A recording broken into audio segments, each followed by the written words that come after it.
today is actually a sector which I've been wanting to talk about. The apparel sector, one of Sri Lanka's largest foreign exchange earners.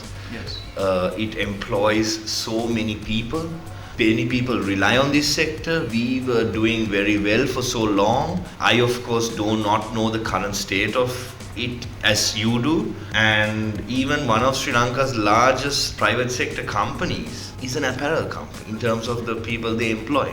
On that note, I just wanted to ask you, what do you think of the apparel sector? What stage are we in today?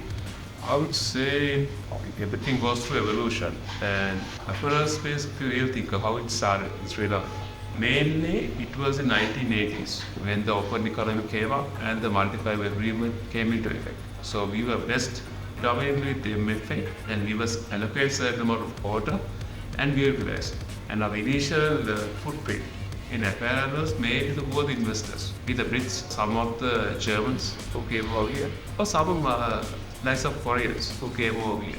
Apart from initial, things were mainly about cargo pants and then jackets, dresses kind of. But latter part of 1990s, the lingerie became the key driver of the growth. That was predominantly with the introduction of Sierra put us into joint ventures in Sri Lanka, which had a supply chain arm control of Marks and Spencer. Number two, the Mast Industries joint ventures. So predominantly they teamed up with 3 groups in Sri Lanka. And what they brought into us was number one, technology, access to markets, and they cut down the intermediaries. Earlier, the orders were taken over by someone called fine officers and then placed with the factories. So with that happening, by 2005, MFA or the multi-fiber agreement was getting phased out. So we were challenged and blessed. The small factories were challenged because their biggest source of income was utilizing their quotas for a fee. Challenge for the larger ones were how to secure orders because we have a limited amount of quota. So quota was a market, informal market that was developing. With 2005, by MFA being abolished, what happened? The big bucks started dominating. That happened in many parts of the world. Again, with MFA being phased out, China became the world power in an unprecedented way. But good thing about Sri Lanka, we couldn't compete with China on volume for sure. We are a smaller than city in China as a country. But we were number 2 in lingerie supply in the world. By 2015-16, we were second to China only lingerie supply. So that was a category we started specializing. So what happened in parallel to that, countries like Bangladesh, Vietnam, they started entering into the categories we were doing. High labor intensive jackets, the bags, garments with lot of washers, and a lot of work. But if you really think of per unit or per minute, earnings were lower.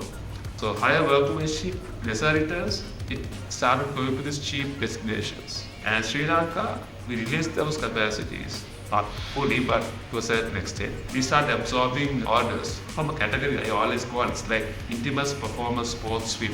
We became specialized in these 4 categories and we had big contracts with the big players like be it limited brands, back in the days, Gap, Nike, Lululemon.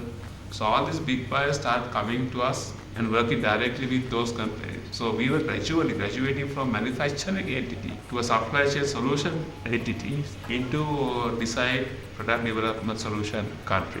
Where we missed the bus. That's important. This is the progress we made. Yeah. Okay, and if you ask, can we do what China is doing? Yes, of course. Can we compete with Korea in their sportswear? Better than. But still, we haven't grown. If you take our growth, it's like 10%, 20%. When you see Bangladesh, $50 billion industry.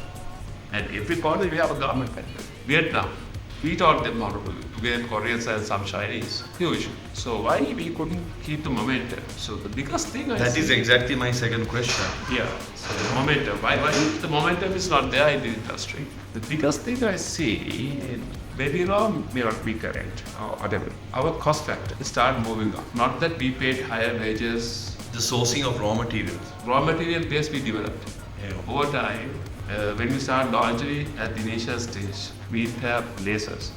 We manufacture lasers now in the when we start sportswear or athletic wear, we have real synthetic capability, which we have now with the fabrics we have, but we lost certain stuff. Why we lost? Predominantly, we couldn't keep up with the scale. If you take a Sri Lankan factory, maximum size is how much? 3,000 workforce. Yeah. You go to Vietnam, 3,000 is a norm. Is the norm. So consolidation was not rapid, so it was smaller. And with the small factories, what happened? We couldn't build the economies of scale in manufacturing. And our focus was given mainly to product development, supply chain solution development. And we are best with premium customers. We handsomely ignored the low end, which was a mass market. So if we take... We went to the niche market, whereas the big bucks were really in the mass market. Mass market. Is it a good thing or a bad thing? I leave it for later. If we take today, Bangladesh has a big industry, but the per unit export value is the lowest in the world, and we are almost double than Bangladesh, and we are the highest, almost the highest per unit value of exports in Asia. So we get the premium. No argument on that. But where we missed with the premium, had we automated the industry, had we built a discount model where we could, with all our technology, with all our expertise, we could compete at the low end, mass market, a different business model. We would have been the best in class. That we missed. We always thought cheaper countries, lower FOBs, you go there. Today what's happening now, those countries who graduated themselves from one phase to another through the lower products, not challenging us. They have built their capacities, they have built their capabilities. There are about 10,000 expats in Bangladesh who are Sri Lankans. So we have taken the knowledge. Now second largest launching software today in the world is Vietnam. From Sri Lanka, 6 years back, it was Sri Lanka. And who gave the knowledge to Vietnam? Predominantly Sri Lankans. So I think our talent has started moving on for better packages, better perks, and go to other countries. Not a bad thing, but they have developed. That's actually a very interesting point, because that was my third and final question. Where do we go from here? Because if we do lose the human capital, we are already seeking that for the future. At the same time, obviously the statistics don't lie. Yeah. The statistics don't lie. We are falling behind. We are not growing, at least. We are not growing. Falling behind the pack. Like and this pack is forging ahead. So economy, not that we went below, we kept on growing, but others passed us. Similar. And where do we go from here now? Where is the next step? What are business planning to do? I think the biggest one miss I couldn't explain. I think somewhere after 2010, we lost GSP.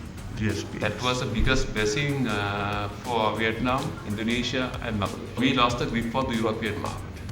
Because if we take, until such time, Europe was higher than US. That capacity was taken mostly by the US customers, so we never really felt it, and they paid us better. But the growth didn't happen. The growth of Bangladesh, growth of Vietnam, if you really think, Vietnam is mostly US. Bangladesh, 80% of growth came from Europe. That's our lost opportunity. And we thought, okay, Carrefour went over there, H&M went over there, they're cheap. Okay, not our baby. But today, Hugo Boss is in Bangladesh. Tommy Hilfiger is in Bangladesh. Calvin Klein is in Bangladesh. So we can't ignore the fact that only the cheap ones have gone there. Even the good ones have gone there. That's our kettle of fish. So who took it over there? Most Sri Lankans. You go to a factory who does Hugo Boss. CEO is from Sri Lanka.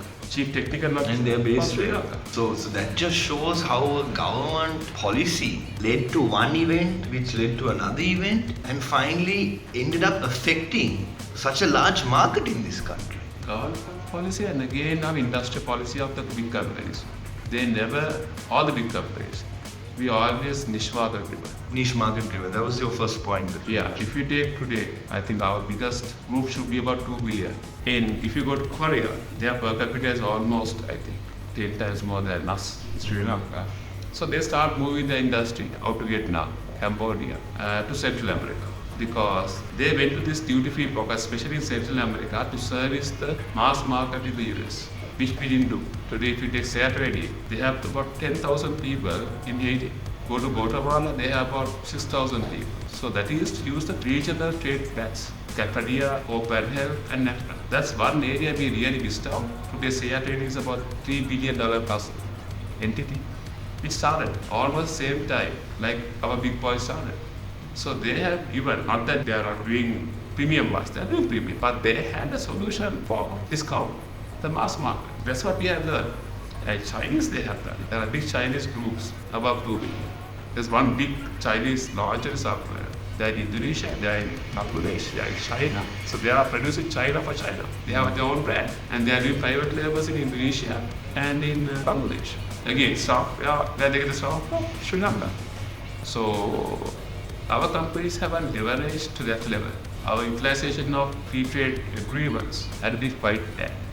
At least companies would have grown, then they are given some kind of, let's say, you grow $1 billion in some other country, at least you bring 200 to Sri Lanka. So we didn't liberalize ourselves that much. I think that's one thing. I think Koreans are very agile in that kind of sense. That's definitely a subject for a future conversation. Yeah. And thanks. Thank you so much.